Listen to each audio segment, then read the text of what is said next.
నమస్తే, నేను మీ Gopi. Welcome to Telugu రాజ్యం. రైట్, పెళ్లికి ముందే అక్రమ సంబంధం. పెళ్ళైన నెల రోజులకే తన భర్తను అతి కిరాతకంగా చంపించిన భార్య ప్రియుడితో కలిసి కర్నూలు జిల్లా పాణ్యంలో అతి కిరాతకంగా భర్తను భార్య చంపించింది. ఈ సంఘటన జోగులాంబ గద్వాల జిల్లా సంబంధించిన తేజేశ్వరి అనే ఒక యువకుడితో ఐశ్వర్య అనే ఒక ఆమె ప్రేమ మోజులో పడి ప్రేమ అనే పేరు వెంటేసుకొని వచ్చి అతన్ని పెళ్లి చేసుకొని చివరికి ప్రియుడితో కలిసి అతన్ని అతి కిరాతకంగా చంపేసి పాణ్యంలో పడేసిన సంఘటన గత 2 రోజుల క్రితం బయటకైతే రావడం జరిగింది. సో ఇదే అంశం గురించి పూర్తిగా మాట్లాడడానికి, పూర్తిగా తెలుసుకోవడానికి మా కరెస్పాండెంట్ రాము ఉన్నారు. అతన్ని అడిగి తెలుసుకుందాం. సో రాము, అసలు ఏం జరిగింది?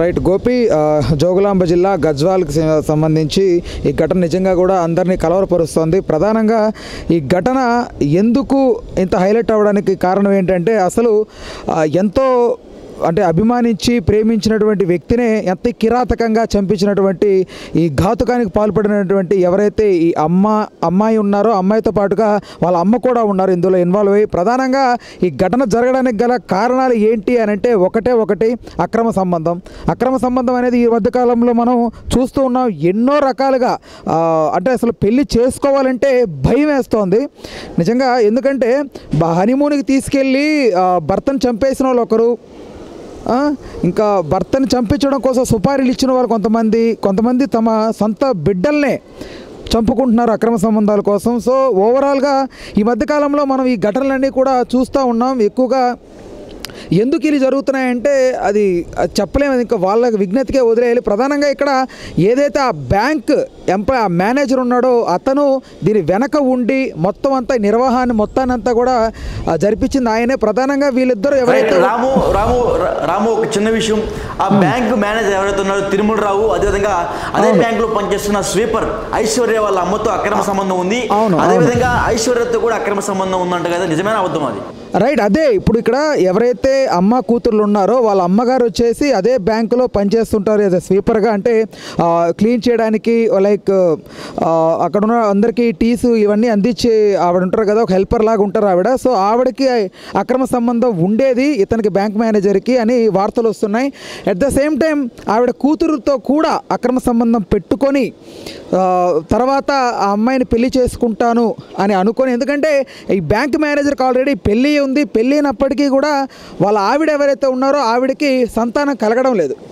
సంతానం కలగకపోయేసరికి సరే సంతానం కలగట్లేదు కదా, ఎలాగో నేను వీళ్ళతో అక్రమ సంబంధం పెట్టుకున్నాను కదా, ఇక్కడ ఎవరైతే ఈ అమ్మాయిని పెళ్లి చేసుకుంటే తల్లి కూతుర్లు ఇద్దరితో కలిసి సంసార జీవితం సాగించవచ్చు అని అనుకున్నాడు.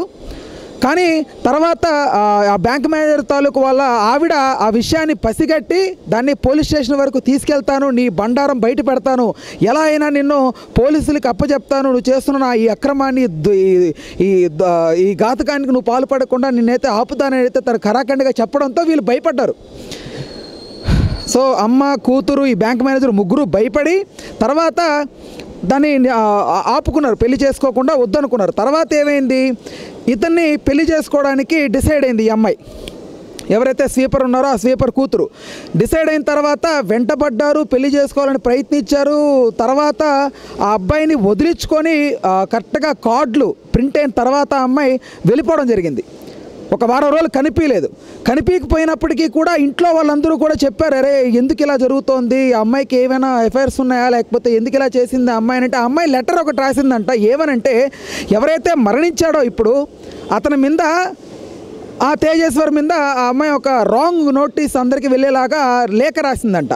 ఆ అబ్బాయి చాలా దుర్మార్గుడు, పెళ్ళికి ముందే నన్ను ఇక్కడికి రమ్మన్నాడు అని చెప్పి లేనిపోనివి ఇలాంటి మాటలు అక్కడ రాసి ఆ లేఖలో అందరికీ అర్థమయ్యేలాగా చేసి అతన్ని బ్యాట్ చేసి వెళ్ళిపోయినప్పటికీ అతను ఆ అమ్మాయిని క్షమించి క్షమాగుణంతో ఆ అమ్మాయిని దగ్గర తీసుకుందాం, ఎలాగైనా ఈ అమ్మాయిని పెళ్లి చేసుకోవాలి, అమ్మాయికి మాట ఇచ్చాను అన్న ఒక ఇదితో మంచితనంతో ఆ అమ్మాయిని పెళ్లి చేసుకోవడానికి అయితే డిసైడ్ అయ్యాడు. ఇంట్లో వాళ్ళు ఊర్లో వాళ్ళు ఎన్ని చెప్పినా కూడా నమ్మకుండా పెళ్లి చేసుకున్న పాపానికి ఈరోజు అతను శవమై తేలాడు.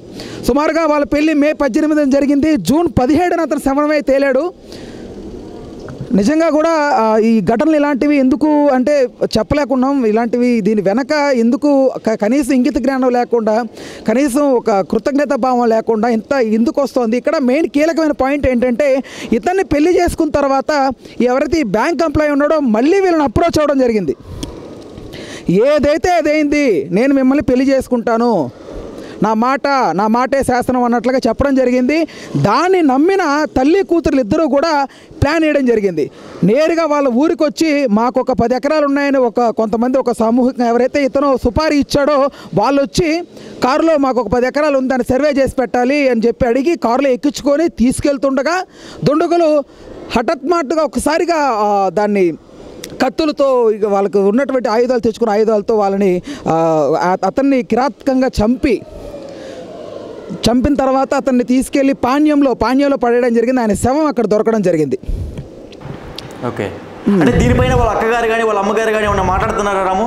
ఎవరు వాళ్ళ అక్కగారు కానీ వాళ్ళ అమ్మగారు కానీ ఏమన్నా మాట్లాడుతున్నారు? వాళ్ళ అక్కగారు చెప్తుంది కూడా అదే. ప్రధానంగా వాళ్ళ అక్కగారు చెప్పింది ఏంటంటే, ఇప్పుడు ఇందాక మనం ఏదైతే అనుకున్నామో పెళ్ళికి ముందే కార్డులు ఏదో ప్రింట్ అయిన టైంలోనే ఆవిడ సడన్గా వెళ్ళిపోవడం, వాళ్ళ తమ్ముడు గురించి లేఖలు ఇష్టం వచ్చినట్టుగా రాయడం, వాళ్ళ తమ్ముడికి ఎన్నో సంబంధాలు వచ్చాయంట, ఎంతోమంది ఎక్కువ కట్నం ఇస్తానని చెప్పి కూడా పెళ్లి చేసుకుంటామని కూడా చెప్పినప్పటికీ ఆవిడ ఎంత ప్రయత్నం చేసినప్పటికీ అతను మాత్రం తేజేశ్వర్ మాత్రం ప్యూర్ హార్ట్తో అతను అనుకున్నది మాత్రం ఒకటే అమ్మాయిని పెళ్లి చేసుకోవాలి. తనకి అమ్మ నాన్న అంటే ఉన్నప్పటికీ నాన్న లేనప్పటికీ వాళ్ళకి ఎవరికి సపోర్ట్ లేదు, వాళ్ళకి డబ్బులు లేవు, వాళ్ళు కట్నాలు ఇచ్చుకోలేరని తెలిసి ఆవిడకి తిరిగి గోల్డ్ చైన్, ఆవిడకి సంబంధించి ఏమైనా ఖర్చులు ఉంటే పెళ్లి ఖర్చులు కూడా ఇతనే పెట్టుకొని తన మరణాన్ని తానే కొనుక్కున్నట్టుగా అయిపోయింది.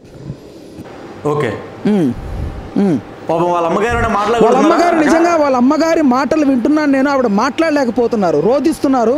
ఆవిడ మాటల్ని మనం వినాలన్నా కూడా హృదయం కలిచేస్తోంది. అంటే ఆవిడ ఇప్పుడు ఏ తల్లికైనా కూడా వాళ్ళ బిడ్డ అంటే ఎలా ఉంటుంది, చిన్నప్పటి నుంచి పుట్టినప్పటి నుంచి అతనికి పెళ్లి చేసే వరకు కూడా ఆవిడ అంత కష్టంగా గారాభంగా కడుపులో పెట్టుకొని పెంచుకొని ఇంతటి స్థాయికి తీసుకొచ్చుకొని ఒక లైసెన్స్ సర్వేయర్గా తీర్చిదిద్దింది అతన్ని. నమ్మి బిడ్డకి పెళ్లి చేస్తే ఈరోజు ఒక రకంగా ఒకప్పట్లో ఏంటంటే మగవాళ్ళు ఆడవాళ్ళని హింసించేవాళ్ళు, మగవాళ్ళు ఆడవాళ్ళని ఇబ్బందులు పెట్టేవాళ్ళు.